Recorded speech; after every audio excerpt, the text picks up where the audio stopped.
Yeah, hello, wonderful viewers. Welcome once again to the broadcast of today. It's an awesome thing to be here. Always wonderful.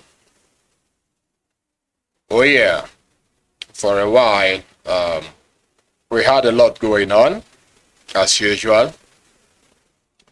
But, every day the story piles up.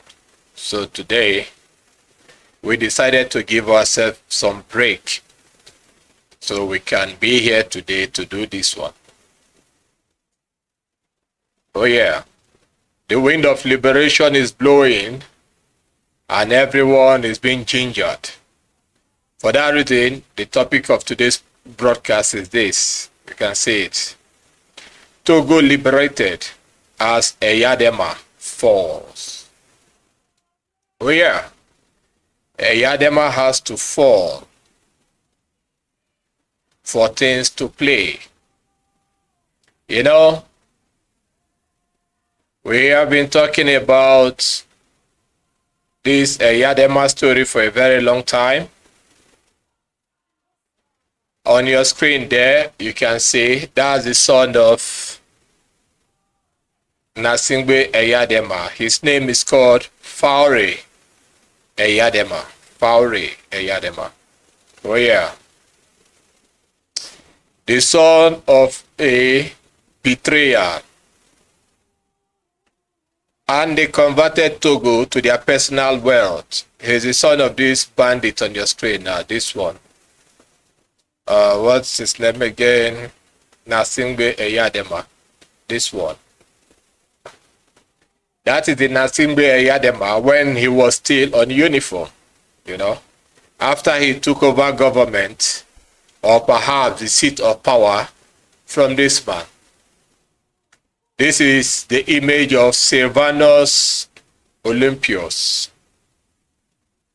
a man that was ruthlessly killed by this man, Nasingbe Eyedema, for $600 only. $600. This man you see on your screen, celebrated by the West, led by France. A man that they saw as a hero, a dictator, a man that overthrew a legitimate government, civilian government. And he was hailed as a champion of the people by France, supported by their Western allies. As usual, America usually give them their blessing, the blessings they all deserve, So that is how it's playing. This man on your screen ruled Togo for 35 years. From 1967, he ruled for 35 years after shooting Sylvanus Olympius. So while he ruled all those years and later died, the government was handed over to this guy, who now became more of Lucifer to his people. And ever since then, he has been ruling that country for about 20-25 years. But eventually, everything that has a beginning must surely have an end. His own guards took him down. And here we're going to play a video for you all to see. And take your time listening to the video. Enjoy the broadcast. Because the wind of change is coming. It's not even coming. The wind of change is here. Are we going to buckle up and follow the wind of change? Or are we simply going to ignore it and move on? As usual, to the Nigerians. The Nigerians can never do this because everyone in the land is a saboteur. Give them a chance and they take chances. Togo has woken up. Togo said to themselves, if Burkina Faso can do it, we can do it too. And they said, no, don't give us money. We don't need your bribe no more. They kicked this guy out of office. He was shocked. He didn't believe it. End of a dynasty. And the people said, we chose freedom over dictatorship or loyalty. That was what they said. They took him out so quickly. The wind of change is blowing across the entire landscape of the motherland. But can it blow across the entire landscape of Nigeria? That's a big zero. You know, we have always been pointing out, Togo, the evil they did, the crime they committed. Perhaps our message is not landing on deaf ears. It can land on deaf ears when it comes to Nigeria and South Africa. At least we have seen the one that happened in Côte d'Ivoire. We keep pointing the fingers. Perhaps someone is listening. And to that person that is listening, or to those that are listening, they feel ashamed of themselves because we don't mix words here. We say the way we ought to, and the way we need to, and the way we had to, you know? And we did it. So it's Togo. I hope Kenya is going to buckle up because the entire Kenya is filled with saboteurs everywhere. Everywhere. These men that call themselves your leaders, they have nothing, absolutely nothing to offer. Nothing. The government is in the hand of the people. If you decide, you will make a change for yourself. So, without taking much of our time, we are going to dive into the video of the day. It's just for 22 minutes. Take your time and listen to it. Today's broadcast is just about this event that fell out in Togo. And that is why we came up here today, to make it clear that our message is not landing on deaf ears. It's a notorious shame to have your president executed for $600, and from then to today, you rule the country for over 50 years. It's an entire mess up, a shame. But the people of Togo stood firm and they said, no, we have had enough. Nigeria from 1960 to today.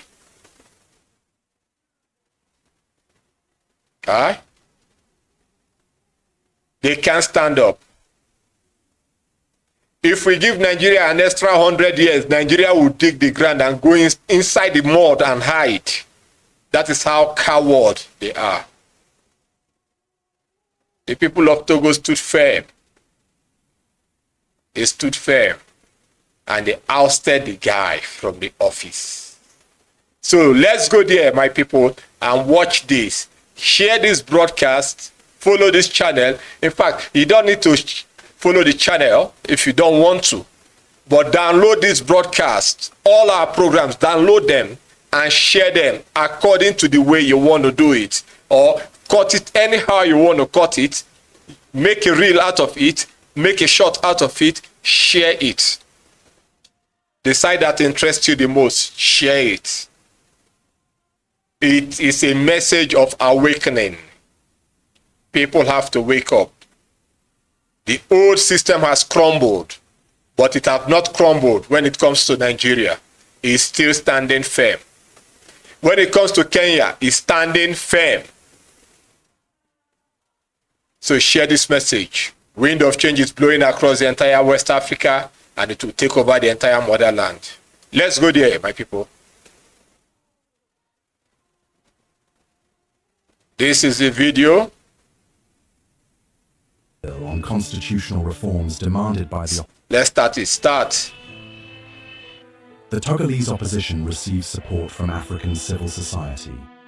As the government's draft bill on constitutional reforms demanded by the opposition is being reviewed, 8 civil society organizations have just signed a joint statement to support the struggle of this segment of the Togolese political class, which is also calling for the departure of President A.I.R, who has been in power since 2005. Among them are well-known movements such as Balai Citoyen from Burkina Faso, Yen Amare from Senegal, Eyedema from Chad, and Lucha from the Democratic Republic of Congo, who believe that the mobilization of the Togolese opposition against the government in recent weeks is part of a broad movement sweeping across all the peoples of Africa. Some leaders of these organizations are therefore calling on the international community, and especially the community of West African states, to support the democratic aspirations of the Togolese people in order to prevent a repeat of the scenarios seen in other crises on the continent. Most of the country's opposition parties have been demanding constitutional reforms for more than 10 years, aiming to limit the number of presidential terms to 2 and to introduce a 2-round voting system. It was still dark when the first armored trucks rolled through the empty boulevards of Lomé. Streetlights flickered, civilians remained asleep, but history had already woken up. At 4:12 a.m., soldiers in black tactical gear, faces masked, surrounded the presidential palace of Togo. They moved fast, no warning, no announcement. By the time the first guards realized what was happening, the gates were already breached. This wasn't a drill, this was the end. Inside, President A.I.R, ruler of Togo for nearly 2 decades, stood alone in his office, confused, barefoot, holding his phone, but hearing no dial tone. "We've been compromised," a panicked voice had whispered minutes earlier through his encrypted line. "The military, they're not loyal anymore. They're coming." He had laughed until he heard the gunfire, until he saw his own elite bodyguards turning their rifles away from the gates and toward him. The arrest. The blast that shattered the palace doors was heard 3 blocks away. By the time cameras arrived, the drama had already unfolded inside. Soldiers, once handpicked by A.I.R himself, dragged him through the marble corridors, his tie loose, his face pale, his reputation in pieces. One soldier whispered coldly in his ear, "Your time is up. Togo chose freedom." The world watches. In an unprecedented moment, a live video was leaked. It showed A.I.R, barefoot, hands behind his back, being led down the steps of his palace in silence. No media team, no motorcade, just the sound of boots, the rustling of flags, and the roar of freedom building outside. By 6 a.m, the footage had reached every screen in Togo. By 7 a.m, it was trending globally. 4 falls. Togo rises, the streets erupt. Thousands poured into the streets of Lomé. Some weeping, some shouting, some falling to their knees in disbelief. Is it real? Is he gone? Did we finally win? Women beat drums. Young men hoisted signs that had been hidden for years. No more dynasties. Africa is not a kingdom. Togo is ours now. And in the middle of the chaos stood a boy, no older than 10, holding a homemade flag with one word written in charcoal. Free. Togo had awoken. But the world was only just beginning to understand what this moment meant. This wasn't just the fall of a man. It was the collapse of an era. To understand the storm that shattered the palace, you have to go back over 5 decades. Togo didn't fall overnight. It had been held hostage by one family name since 1967, Eyedema. First, there was Eyedema, the soldier who seized power with a coup and never let go. For 38 years, he ruled with an iron fist. Elections were a ritual, not a choice. Dissenters vanished. The press was muzzled. Fear was a policy. And when he finally died in 2005, his son, A.I.R inherited the presidency like it was a family business. From father to son, A.I.R's rise was swift, suspicious, and staged. Within hours of his father's death, the military declared continuity of governance. They didn't ask the people, they told them. You had Eyedema, now you have his son. Togo watched in silence, because every voice raised against the dynasty was met with tear gas, exile, or worse. The promise that broke Faure came in with polished French, Western education, and soft smiles. He spoke of reform. He spoke of modernizing Togo. But the more he smiled, the more the chains tightened. Promises of free elections, broken, constitutional reform, blocked, presidential term limits, overridden. Behind closed doors, foreign advisors cheered him on, as long as the contracts kept flowing and France's influence remained untouched. In public, Faure was the moderate face of West Africa. In private, he was building a fortress of fear. The youth could see through it, but there was one thing Faure didn't understand. The generation born after 1990 wasn't like their parents. These youth watched Thomas Sankara's speeches on smartphones, read Pan-African manifestos on Instagram, shared coup news from Mali and Burkina on WhatsApp, dreamed of leaders who didn't inherit thrones. They were not afraid. They were awake. And when Captain Ibrahim Traoré rose in Burkina Faso, when Assimi Goïta stood firm in Mali, Togo's youth asked themselves, if they did it, why not us? The Silent Pact. It began as a whisper in the barracks, a glance between commanders, an encrypted message here, a shared frustration there. You heard that. Togo youths ask themselves, if Burkina Faso, Mali, and the others can do it, why not us? Can Nigerian youths ask themselves that question? When you have very dark man, very dark bandit, talking trash from both sides of his mouth, you have another one, a 60 years old virgin called Ebuku will be talking trash. Can Nigerian youths ask themselves that question? Every day Jesus is coming in Nigeria. Togo has evolved. Nigeria is still in the shadows. A silent alliance formed among young Togolese officers. The ones who had trained abroad, seen democracy work elsewhere, and returned disgusted by what they were guarding. They didn't hate Faure. They just refused to serve a lie any longer. Togo had been asleep, but its awakening had begun. And soon, the man on the throne would face the one thing he feared most, his own people, standing tall. For years, Colonel Kwame Agbayome stood behind Faure Gnassingbé, stoic, loyal, unshakable. He wasn't just Faure's bodyguard, he was his shadow. He protected the president's secrets. He knew which ministers were stealing. He saw which opposition leaders were silenced. He walked the palace halls at night, hearing whispers no one else could. And for years, he stayed silent. But something broke. A personal line crossed. One night, long after midnight. Now, I want you all to pay close attention to this storyline. His backbone, the man responsible for his security. That's why sometimes it's not good to serve the devil. Because the devil doesn't respect your sovereignty, you understand? Said one day his own was killed by the same foul Eyedema. They call him Fowry, but we call him foul because he's foul. He's a foul blot. He killed that one. Just listen to the story, then you will understand why it is always good to expose evil, not to stick with evil, but to expunge it, to erase it, to eradicate it. You see, listen, we are going somewhere. Colonel Agbayome received an envelope.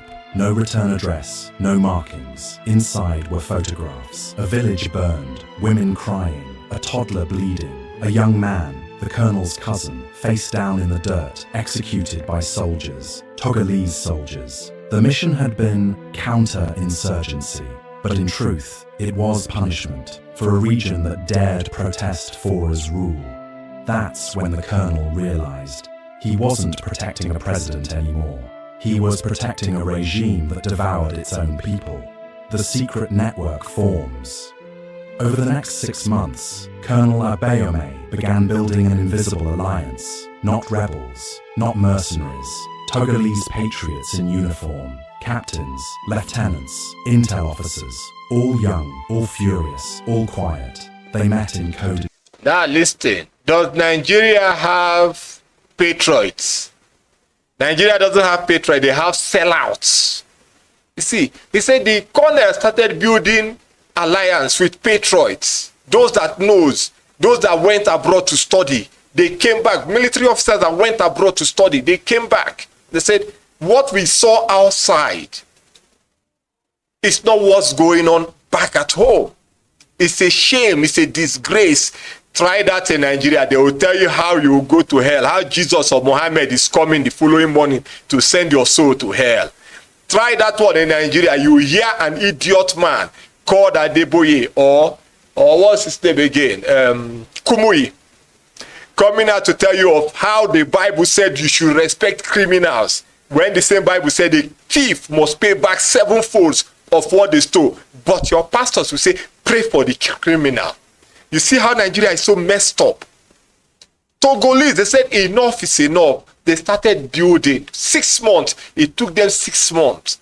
The colonel only woke up after they killed his own. Nigeria, you will be the one that will use your own hand to kill your own so that you will get more money. People are rising up. People are waking up. Nigeria says, no, leave us in the dust. Nigeria is like ostrich that hides the head thinking that he has hid himself. That is how Nigeria is. You know, when an ostrich wants to hide, they just go and hide their head, but the full body is exposed. That is how Nigeria is. Chats. They shared maps, schedules, palace blueprints. They called it Operation Minuet. Midnight. The turning point. The final trigger came on a stormy September night. Fora ordered the arrest of a schoolteacher in Sokode for posting a poem online. Your crown is made of ash, and the wind is coming. Colonel Agbayome asked him, is a poem really a threat? Fara stared at him coldly and replied, fear is more useful than respect. That was it. That night, Agbayome whispered into a secure channel. It's time. Countdown to the coup day 7. Officers quietly switched guard rotations. Day 4. Surveillance cameras in key palace zones mysteriously stopped recording. Day 2. One final message was sent to allies in Burkina Faso and Mali. Stand by. The old lion is about to fall. And on day 0, as the city of Lomé slept, Colonel Agbayome unlocked the inner palace doors and let justice walk in. He wasn't a traitor. He was a liberator wearing the uniform of betrayal. It began with a whisper. A student in Kara refused to stand for the national anthem. A teacher in Atakpame read a banned poem aloud in her class. A market woman in Lomé taught. You heard that a student refused to stand when the national anthem was sung. In Nigeria, can you do that? We are hammering the truth straight home. We don't care, straight home. This is how we blasted Togo, always, for selling out the life of their president, Sylvanus Olympios, for a dream that he had to build up the country. But for $600, he was killed. Now the Togolese of this generation, they said enough is enough. They started showing the signs. In Nigeria, you don't show signs. You don't even think of it. Mere having it in your mind, you've not started processing the thinking. Mere coming up in your mind, you're already sold out. Down a presidential banner and shouted to the crowd, they don't feed us. Why should we fear them? These were small acts, but in a country ruled by silence, even whispers can become thunder. And that night, the thunder came. Just after sunset, across cities and villages, something unexpected happened. The people stood up. No leaders, no opposition party, just the people, angry, tired, brave. In Lomé, thousands marched down Rue de l'Indépendance, holding homemade signs. No more kings. Power belongs to the people. Togo is not for sale. Soldiers were stationed to block them, but some dropped their weapons, others turned and joined. By 9 p.m., the city was on fire, burning not from chaos. You heard that. Soldiers were told to stop them, but they laid down their weapons and some joined, the others walked away. Can it happen in Nigeria? Nigeria, without even telling the soldiers or uniform men to shoot, they start shooting. Can you tell me that human beings are in Nigeria or demons are in Nigeria? bloodthirsty demons. In Togo, soldiers were ordered to shoot. They refused to shoot. It can never ever happen in Nigeria. Share this broadcast. Share it, let it go all over Nigeria. We don't care. We don't give a damn about whatsoever that is going on. So that the shame of the things called Nigerians will befall them. They are a bundle of disgrace to creation. But from rebirth, bonfires lit in front of government buildings, crowds singing revolutionary songs not heard since 1963, flags waved high, not for a president, but for a people reclaiming their voice. In Sokoto, young men surrounded a police station and demanded the release of detained protesters. When the commander refused, they formed a human wall chanting, "Try to shoot us all. We are Togo." In Kara, Fora Nyasingbe's hometown, where fear had always ruled, something unimaginable happened. The statue of his father, Nasingbe Eyedema, was pulled down by the hands of former soldiers. And as it crashed to the ground, the crowd went silent. Then someone whispered, "It's over," and the crowd exploded into tears. No one gave an order. No one needed to. It was no longer a protest. It was an awakening. Women banged on pots. Motorcyclists drove in circles, honking in celebration. Even street vendors gave out food for free. It was joy mixed with rage. Pain turned into power. For the first time in decades, the streets of Togo didn't belong to fear. They belonged to the people. And as the night sky burned with fire and freedom, one message echoed across the nation. The dynasty has fallen. Now we rise. As dawn broke over Togo, the world finally took notice. International headlines raced to catch up. Military seizes power in Togo. End of the Nasingbe dynasty. Revolution erupts in West Africa. But while the people danced in the streets of Lomé, the world's most powerful nations went quiet. In Paris, French officials scrambled behind closed doors. Faure Gnassingbé had been a reliable friend, one who signed contracts without complaint, kept the region stable for investors, and never questioned old colonial ties. Now he was in chains, and the people he once ruled were tearing down everything he stood for. The French presidency issued a short, cold statement. "We are monitoring the situation in Togo. We encourage a return to constitutional order." Not a word about the repression, the stolen elections, the silenced voices. Just an elegant demand to return to the status quo. In Washington, the US State Department waited 6 hours before speaking. Their tone was cautious, calculated. "We urge all sides to remain calm and respect democratic institutions." But to the people of Togo, it sounded like betrayal. These Westerners are shameless entities. We urge all to be calm and return to democracy. What is democracy? Return back to your chain, you animals. Who gave you right to remove your chains? The chain that they are using or they have used to tie down everyone is called democracy. That is the new wireless chain, the new Bluetooth chain, the new www chain. You can't see it with your eye. It's just imaginary. In Nigeria, just for the name of democracy, they will kill an entire community and nothing happens. Then America will applaud them. Britain, France will applaud them. That is how it goes. These people said, no, we are not animals, we are humans. In Nigeria, there's no parts in Nigeria that has 24 hours electricity. If it's for water, forget it, there is no water. There's no pipe-borne water, and there's no drinkable water in Nigeria. We are talking of Nigeria of today, right now. Some idiots called Nigerians will come out and say, oh, they'll do a counter program. That guy is lying. Nigeria is sweet, is good. If Nigeria is sweet and good, why is it that the Nigerian citizens are escaping Nigeria? Others are traveling, but Nigerians are escaping in the name of traveling. Look at Togo. Look at Togo. They stood firm. They said enough is enough. And France said, oh, return back to constitutional rule. America said all sides should be calm and return back to democracy. They are all crazy people. Continue.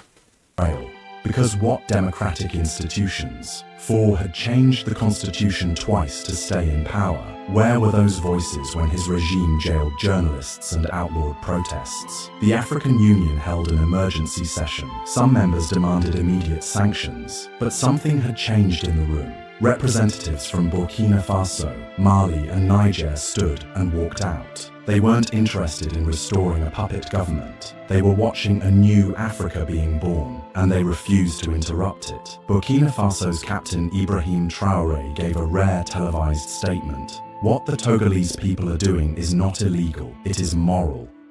What they are dismantling is not order, it is oppression. We do not support coups, we support freedom. The room fell silent, because it wasn't just a message to the AU, it was a challenge to the entire global order. Meanwhile, in Togo, the streets remained filled, not with tanks, but with music, not with tear gas, but with dance. The world had expected violence. What they witnessed instead was a people who knew exactly what they were doing, and a new generation who refused to be told they couldn't. They were not begging for the world's approval. They were showing it how freedom is taken back when no one... He heard that they were not begging for the world's approval. South Africa will always beg. Oh, we urge you people to exercise restraint and continue with the aid, diplomatic begging. What is aid? Aid is to beg. Aye? Nigeria will say, no, let us turn to God and pray to God. God will give us the help we need. What is that? Another religious begging. These people are not serious. Degenerates are ruling. People with a very dark heart and extremely wicked people, they are the ones ruling. You heard what Traoré said. They don't support coup. They support freedom. They say they want to put sanction. What is sanction? You sanction people and it's not working. Still, you are using sanctions. Why not try the Donald Trump way? We're going to drop bombs. We'll bomb you. Drop your bombs and you will know that there is something greater than bomb. And what is that? The will of the human spirit is unbreakable. It's unbreakable. You can do whatever you want to do. Since the ideology is born and it has been conceptualized, you can't stop it anymore. The wind of change must blow across the entire land. That is the truth. And gives it. Faure Gnassingbé, once the face of power in Togo, now sat in a cold, windowless military courtroom. No red carpets, no motorcades, no carefully scripted speeches, only silence and the eyes of a nation. The courtroom was packed. Military officers, survivors of past repression, journalists, mothers of disappeared sons. Outside, thousands stood in the sun, listening to loudspeakers, waiting to hear the voice of the man who ruled them for 19 years. And what he would say now that the power was no longer his. The charges were read aloud: corruption, election fraud, state-sponsored violence, misuse of public funds, complicity in torture. When the final charge echoed through the room, a woman in the front row whispered, "That's my brother's case." Faure didn't flinch. He wore a simple white shirt, no tie, no medals, just silence. Then the first witness took the stand. A former minister, a man who once shook hands with diplomats, signed trade deals, smiled for cameras. Now his hands trembled as he testified. He spoke of bribes paid to foreign companies, millions siphoned from hospitals, schools, roads. He admitted to delivering envelopes of cash to fake NGOs, only to see them end up in Parisian bank accounts. And then he looked at Faure and said, "I did it for you, but I did it out of fear, not loyalty." The room was silent. Then came the mother of a university student who was killed during protests. She held up her son's blood-stained notebook. "This is what he died for," she said. "Not for hatred, not for revenge, but so that one day you would sit where you are now and be judged." Faure's eyes lowered. For the first time, his hands clenched. The court gave him the chance to speak. He stood slowly, cleared his throat and said, "You think you understand power. You don't. Power is not what you hold. It is what holds you. There were no tears, no apology, just an empty defense from a man who thought the presidency was his inheritance. The military judge adjourned the session, but outside, the crowd already knew the verdict. History had already spoken, and for the first time in living memory, the people believed in justice, not from the system they were born into, but from the courage they had finally claimed. This wasn't just a trial, it was a reckoning, and it wasn't over yet. The fall of Faure Gnassingbé did not sit well in Paris. For decades, Togo had been a quiet client state, reliable, obedient, and profitable. Under Faure's watch, French multinationals secured mining rights, military cooperation, and strategic influence in West Africa. So when the news of his arrest reached the Élysée Palace, alarms went off. Not for democracy, but for interests. Behind closed doors, French intelligence officials met in emergency session.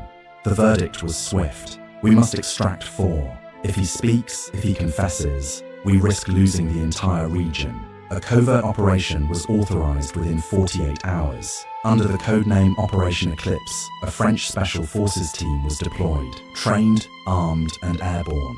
Their objective: infiltrate Togo under humanitarian cover, reach the detention facility, and extract Faure to a safe location in Benin. They underestimated the new Togo. Colonel Kwame Agbayome, now head of the Transitional Military Council, received word from an informant inside the French embassy. Satellite imagery had detected the unauthorized flight path. Encrypted communications confirmed the coordinates. The message was simple: they're coming. Agbayome wasted no time. He activated Protocol Zero, a defensive measure designed in secret with support from Burkina Faso's intelligence unit. Roadblocks were deployed, air defense systems activated, and an elite Togolese commando unit was stationed at the detention facility. At 3:17 a.m., a foreign helicopter breached Togolese airspace under low radar. At 3:24 a.m., it was intercepted and forced to land. On board, 6 operatives, weapons, and false medical IDs. The lead officer tried to claim diplomatic status. He was calmly told, "This is not 1960, and this is not your colony." The operatives were detained and interrogated.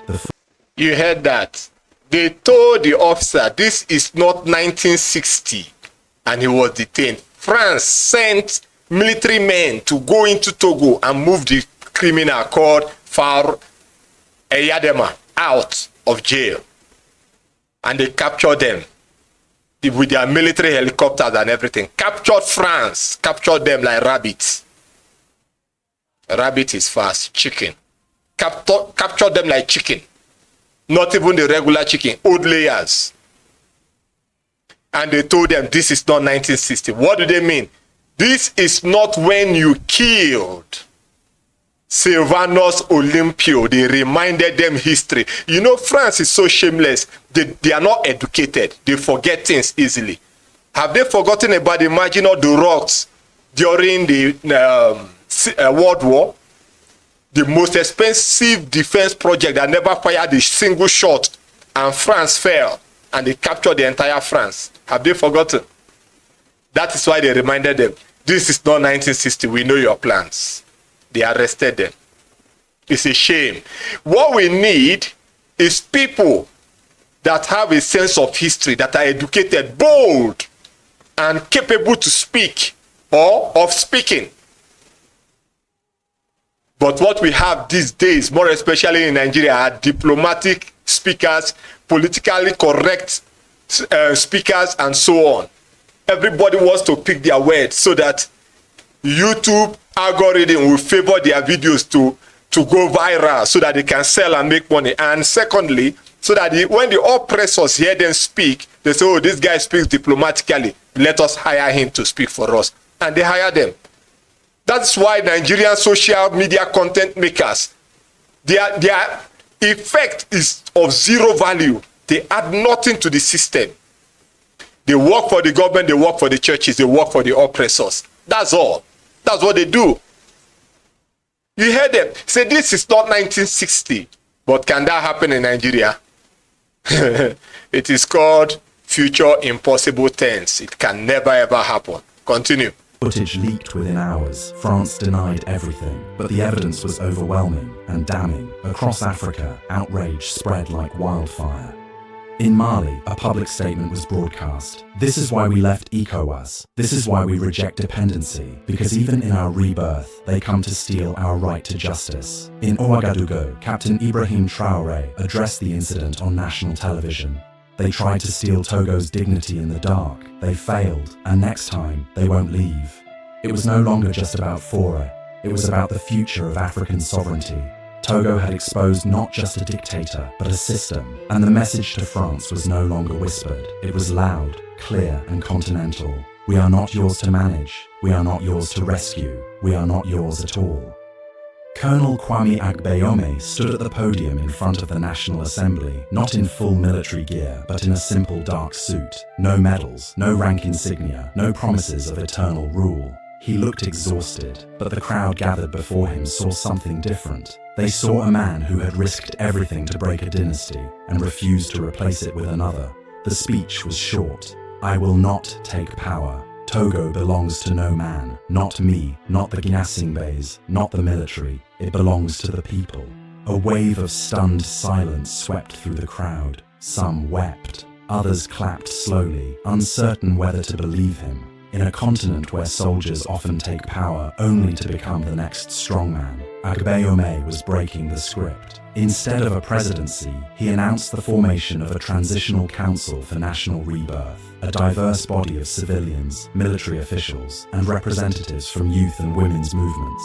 Its mandate was clear: organize free and fair elections within 6 months, rewrite the constitution to ban dynastic rule and lifetime presidencies, investigate crimes of the former regime through an independent commission, and for the first time in Togo's history, broadcast every council session lived to the public power would no longer be hidden behind palace walls. The announcement triggered something rare: cautious hope. In the capital, murals of fallen protesters were painted over with new images: youth planting trees, women holding the national flag, artists reimagining a Togo no longer under shadows. The universities reopened. Political exiles began to return. Poets, musicians, and journalists who had fled for years crossed the border back home to a changed country. The streets no longer whispered, they sang. International observers arrived, but this time not as referees of a staged election. They came as witnesses to a people finally allowed to speak. The African Union, under pressure. So, wonderful viewers, let's stop the broadcast here, because like we said, it's not going to be a long broadcast. The message is clear. We have passed a rare message, and it is clear of how a people can stand firm and take a decision that will forever change the dynamics of the usual power block. And that is how a mindless, ruthless dictator met his Waterloo. So, much love and respect to the people of Togo for living up to expectation. So from us here in the studio, here in Ancient Idu, as usual, we'll say bye-bye. Join us in the next one. This is a broadcast of change. See you all in the next one. Thank you. Bye-bye.